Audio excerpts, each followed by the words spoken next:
తాకట్లో ఉన్న మీ బంగారాన్ని విడిపించి ఆ రోజు ఆన్లైన్ రేటుకి కొంటాం. Sharma gold company. నమస్కారం అండి, సుమన్ టీవీకి స్వాగతం. నేను గీతాంజలి. ప్రస్తుతం మనతో పాటు ఉన్నారు వైదిక ఆస్ట్రాలజర్ గోనుగుంట్ల సురేష్ బాబు గురువు గారు. వారితో మాట్లాడి ఈ మార్చి 10 నుంచి గురు అనుగ్రహం అనేది ఒక 3 నెలల పాటు ద్వాదశ రాశుల వారిపైన ఏ విధంగా ఉండబోతుందో గురువు గారి మాటల్లో విని తెలుసుకుందాం. గురుగారు నమస్కారం అండి. గీతాంజలి గారు నమస్కారం అండి. చాలా సంతోషం మీతో మాట్లాడడం. చాన్నాళ్ళు అయిపోయింది, ఎప్పటి నుంచో అనుకున్న సమయం రావాలి దేనికైనా. అంతేనండి. గురుగారు, మరి గురువు వక్రగతి నుంచి మళ్ళీ యథాస్థానానికి వస్తున్నారు మార్చి 10వ తారీఖు నుంచి అని విన్నాము. మరి ఈ సందర్భంగా ద్వాదశ రాశుల వారికి గురువు ఎలాంటి అనుగ్రహాన్ని అందిస్తారు? ఎందుకంటే గురువు అనగానే ఎప్పుడూ అనుగ్రహించే గ్రహం అని చెబుతూ ఉంటారు కాబట్టి, మరి ఆ బృహస్పతి గురువు ఎలాంటి అనుగ్రహం అందిస్తున్నారు, ఏ ఏ రాశుల వారికి ఎలా ఉండబోతుందో తెలియచేస్తారా? ఓం గం గణపతియే నమః. స్వర్ణలక్ష్మి నమస్తే అస్తు. పరబ్రహ్మ స్వరూపిణి రాజ్యం దేహి ధనం దేహి సర్వ కామాంచ దేహి మే. స్వర్ణలక్ష్మి అమ్మవారు ప్రతి ఒక్కళ్ళకి పరమానందంగా ఉండే ఒక బ్రహ్మ జ్ఞానాన్ని ఇవ్వాలి. ప్రతి ఒక్కళ్ళు తమ కళ్ళతో హోలిస్టిక్గా ప్రతిదాన్ని చూడగల ఒక సామర్థ్యం మనకి ఇవ్వాలి. అలా ఇచ్చే ఒక శక్తి స్వర్ణలక్ష్మి అమ్మవారికి ఉంటుంది. ప్రతి ఒక్కళ్ళకి రాజ్యం దేహి వాళ్ళకి ప్రతి ఒక్కళ్ళకి రాజ్యం దేహి అంటే ఏంటి, వాళ్ళకి అథారిటీ, పవర్, స్టేటస్ సింబల్ ఉండాలి. ధనం దేహి, విపరీతంగా ధనం ఉండాలి. సర్వకామాంచ సిద్ధి, ప్రతి ఒక్కళ్ళకి వాళ్ళ మనసులో ఎలాంటి కోరిక కోరుకున్నా ఇమ్మీడియట్గా తక్షణం నెరవేరాలి అని చెప్పేసి స్వర్ణలక్ష్మి అమ్మవారిని. మనకు వివేకం ఉండాలి. ఏ పని చేసినా కానీ రాంగ్ డెసిషన్స్ మనం ఏది చేసుకున్నా కానీ 10 ఏళ్ల తర్వాత 15 తర్వాత అయ్యో ఆ భూమి కొన్నాను, రాంగ్ డెసిషన్ ఇప్పుడు రియలైజ్ అవుతూ ఉంటాం. అలా రాంగ్ డెసిషన్ చేసుకోకుండా ఇంటెలిజెన్స్, బుద్ధి మనకు ఉండాలి. కాబట్టి గణపతి మనకు అది ఇవ్వాలి. ఈ 2 ఉంటే చాలు. వివేక వైరాగ్యం ఉంటే లైఫ్ అంతా హ్యాపీ అంట ఆది శంకరాచార్యులు చెప్తూ ఉంటారు. ఇందులో మీరు అడిగిన విధంగా గురువుని గురించి చాలా ఇంపార్టెంట్ అండి. గురువు బ్రహ్మ, గురువు విష్ణు అంటారు. అంటే మనకున్న ఎన్నో జన్మల కర్మల మొత్తాన్ని కరిగించి ప్యూరిఫై చేసి సన్మార్గంలో పెట్టే ఒకే ఒక్క శక్తి గురువుకు ఉంటుందండి. అందుకనే ఆయనకి బ్రహ్మ విష్ణువు కంటే కూడా ఇంకా పెద్ద అని చెప్తూ ఉంటారు అనమాట. మనం లలిత సహస్రనామం చూసుకున్నా, లేదంటే విష్ణు సహస్రనామం చూసుకున్నా, ఎలాంటి స్తోత్రాలు చూసుకున్నా కానీ, ఎలాంటి పెద్ద పెద్ద హోమాలు చేసినా కానీ ముందు గురువుకి ప్రార్థన చేయకుండా ఏది చేసినా కానీ అది కలవదు. గురువుకి నమస్కారం చేయకుండా వెళ్ళినందుకు ఇంద్రుడికి ఇంద్ర పదవి పోయింది, బ్రహ్మపాతం చుట్టుకొని ఇంకా మళ్ళీ ఆయన స్వర్గం రాలేదు. ఆ తర్వాత అది ఇంకా డిఫరెంట్ స్టోరీ. వాళ్ళ వైఫ్ అదంతా మళ్ళీ గురువు దగ్గరికి వెళ్ళేసి అది పెద్ద ప్రొసీజర్ అనమాట. అంత పెద్ద శక్తి ఉంటుంది ఆ గురువుకి. చూడటానికి చాలా సింపుల్ గా ఓకే లోన్ ఏదో సంధ్యావందనం చేసుకుంటా, మంత్రాలు చదువుకుంటా ఏదో లాగా ఉంటుంటారు అనమాట. బట్ వాళ్ళ చూపుకి, వాళ్ళ దృష్టికి, వాళ్ళ యొక్క ప్రెజెన్స్ కి చాలా ఇన్ఫ్లుయెన్స్ ఉంటుంది అనమాట. మనకి ఈ కాలంలో కనుక చూసుకుంటే గురువు ఎవరు అంటే అడ్మినిస్ట్రేటర్, ఓకే, ఈజ్ అ మంత్రి. సో మేనేజ్మెంట్ స్కిల్స్, ఎవరైనా కనుక మేనేజ్మెంట్ పదవిలో ఉన్నారు అంటే, లేకంటే రాజరిక పదవిలో ఉన్నారు అంటే, అధికారం ఉందంటే వాళ్ళ పక్కన గురువు కంపల్సరీ ఉండాలి.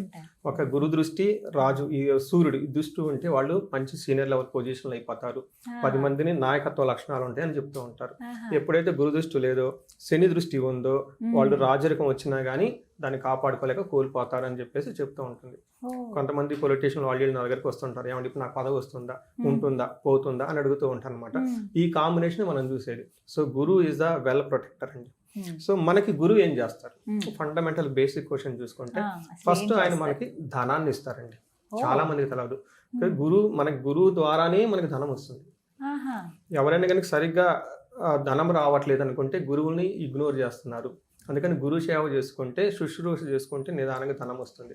తర్వాత సంతానం, తర్వాత జ్ఞానం, తర్వాత ఇలా అన్ని అనమాట. వేదిక నాలెడ్జ్, భక్తి, ఆధ్యాత్మికత, ధర్మచింతన ఇవన్నీ గురువు ద్వారా వస్తూ ఉంటాయి అనమాట. అందుకని ఈ గురువు సరిగా ఉంటే అన్ని సన్మార్గంలో ఉంటుంది. లక్ష్మీదేవి కూడా గురువుని ఫాలో అవుతూ ఉంటుంది అనమాట. ఎందుకంటే ధర్మాన్ని కాపాడతాడు కాబట్టి. ఏది ధర్మం, ఏది అధర్మం అని మనకు ఎలా తెలుస్తుంది? ఎవరో ఒకరు చెప్పాలి కదా. ఆ సోర్స్ గురువు అనమాట. అందుకని చెప్పేసి లక్ష్మీదేవి వాళ్ళ అన్నగారు శుక్రాచార్యుడు కూడా గురువే ఆయన. అందుకని చెప్పేసి జ్ఞానము ఎక్కడ ఉంటుందో, ధర్మం ఎక్కడ ఉంటుందో లక్ష్మీదేవి వాళ్ళని ఫాలో అవుతుంటుంది అని చెప్తూ ఉంటారు. సో ఈ సందర్భంగా గురువు మొన్నటిదాకా రివర్స్ వెళ్ళిపోవటంతో దాని యొక్క ఇంపాక్ట్ 12 రాశులకి ఏంటి, ఇప్పుడు మరలా సన్మార్గంలో, రుజు మార్గంలో రావడంతో వాళ్ళ యొక్క ఇంపాక్ట్ ఏంటి 12 రాశులకు చూద్దాం. తప్పకుండా. గురుగారు, తులారాశి వారి పైన గురువు అనుగ్రహం ఎలా ఉండబోతుందండి మార్చి 10 నుంచి? చాలా మంది ఏంటంటే 19కి ఉగాది వస్తుంది కాబట్టి అప్పటి నుంచి జాతకాలు చూసుకుందాం అనుకుంటారు. కానీ ప్రతి ఒక్కరి జాతకంలో గురువు చాలా ప్రధానమని మీరు ఎప్పుడు చెబుతూ ఉంటారు. మరి ఇందులో భాగంగా తులారాశి వారికి ఎలా ఉంటుందండి ఈ 10వ తారీఖు? 12 రాశులు ఉన్నాయి కదండి. ఏదో ఒక రాశి బాగా లక్కీ ఉండాలి రాశి కదా, లక్ కాదు. 12 రాశులు మనం పెట్టుకున్నప్పుడు ఆ ఇండెక్స్ చూసుకుంటే ఒక్కొక్క రాశికి ఒక్కొక్క విధంగా ఉంటుంది కదా. బాగా లక్కీయెస్ట్ రాశి ఏదైనా ఉందంటే తులారాశి. ఓ తులారాశి మోస్ట్ లక్కీయెస్ట్ రాశి అనమాట.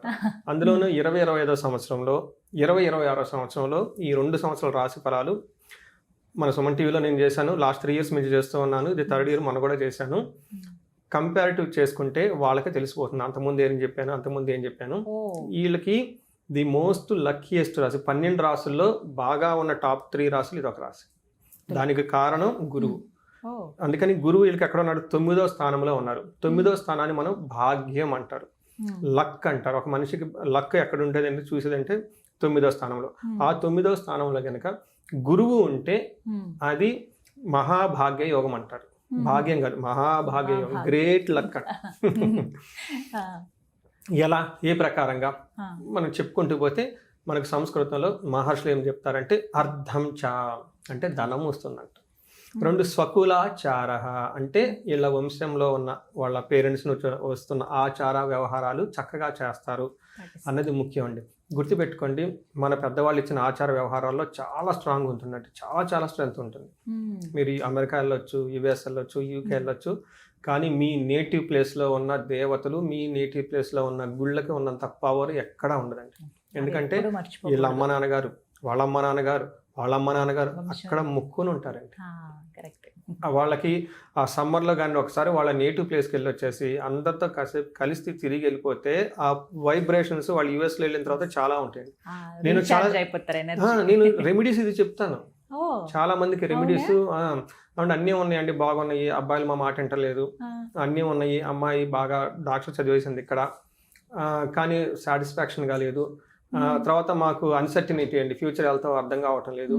అలాంటి వాళ్ళకి నేను ఏం చెప్తానండి, ఫస్ట్ రెమెడీ మీ నేటివ్ ప్లేస్కి వెళ్ళారా అని అడుగుతా. కొంతమంది అక్కడ 20 సంవత్సరాలు 30 సంవత్సరాలు సెటిల్ అయిపోయిన వాళ్ళు ఉంటారండి, వాళ్ళ పిల్లలు కూడా పెద్ద పిల్లలు ఉంటారు. లేదండి మా అమ్మ నాన్నగారు చనిపోయారండి, ఇంకెవరు లేరండి, వెళ్ళట్లేదండి, అన్ని అమ్మేసుకుంటాను చెప్తాను. కాదండి, ఒకసారి మీరు నేటివ్ ప్లేస్కి వెళ్ళమని చెప్తాను నేను. ఎందుకంటే అక్కడ స్వకులాచార, మీల ఈ వంశంలో పాటించాల్సిన పద్ధతులు పాటించే వాళ్ళు ఇంకా ఉంటారండి. వాళ్ళు సింపుల్గా ఉంటారు, కానీ వాళ్ళ దగ్గర ఉంటే మీ ఎనర్జీ లెవెల్స్ 10 times పెరిగిపోతాయి. కాన్ఫిడెన్స్ చూడండి, ఎప్పుడు ఎక్కడికి వెళ్ళినా అండి నేటివ్ ప్లేస్కి వెళ్ళిపోతే ఆ పక్క వాళ్ళు గుర్తుపెట్టి పలకరించేది ఒక నేటివ్ ప్లేస్లోనేనండి. మీరు ఇల్లు వదిలిపెట్టి వెళ్ళిపోవచ్చు 10 ఏళ్ళు 15 ఏళ్ళు, చాలా మంది బాసుల దగ్గర చాలా కంపెనీలు చేసి ఉండొచ్చు, కానీ నేటివ్ ప్లేస్కి వెళ్ళిపోయినప్పుడు వాళ్ళ ముఖం చూసి టక్కని గుర్తుపెట్టేవాళ్ళు ఉంటారండి. అక్కడ స్వకులాచార, ఎవరైతే వాళ్ళ కులాచారాలు పాటిస్తూ ఉంటారో వాళ్ళ దగ్గర లక్ ఉంటుందనే దానికి ఇందులో మనకు క్లూ ఉంటుంది ఈ శ్లోకంలో. గృహ లాభం, చక్కగా ఇల్లు కట్టేసుకుంటారు, రియల్ ఎస్టేట్, సుఖ భోజనం, చక్కగా భోజనం చేస్తారు. చూడండి, మనిషికి లక్ అంటే ఇదే కదండి, చక్కగా భోజనం చేసి ఇల్లుండి మన పెద్దవాళ్ళు చెప్పిన పనులన్నీ చక్కగా పాటించుకుంటూ ధనం ఉంటే ఇంకా కావాల్సింది ఏమన్నా, ఇంకేమైనా ఉండలేదు కదా.